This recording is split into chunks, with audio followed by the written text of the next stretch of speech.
Ito ang pinakamalaking party yacht sa Boracay at hindi pwedeng hindi to kasama sa mga activities mo dito sa isla. Ganto kasi yan. Boracay is consistent to be hailed as one of the best island destination in the world. At sa sobrang daming activities na pwede mo itry, sa totoo lang hirap ka na din mag-decide minsan kung ano gagawin. Pero good thing na meron ng mga activities dito that offers almost everything you could think of to enjoy and experience Boracay sa isang ganap lang. Tulad nitong Red Whale, the biggest party yacht in Boracay. Isa to sa pinakamasayang activity na natry namin sa isla at first time na hindi kami nagsisi sa amount na ginastos namin dito. Nabook ko sa Klook itong Boracay party yacht ng Red Whale at pinili namin yung afternoon schedule for the ultimate sunset party cruise.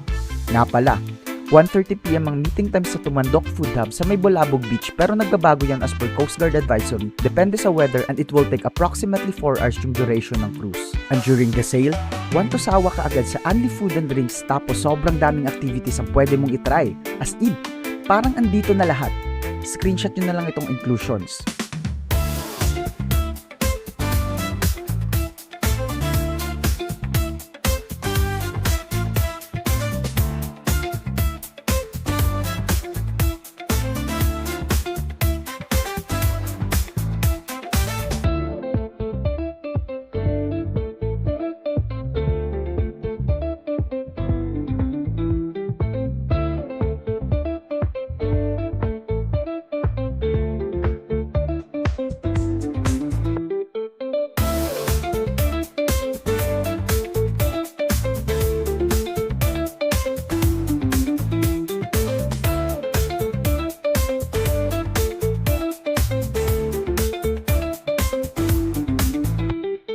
Pero with all that hype and saya, ito pinaka-paborito ko.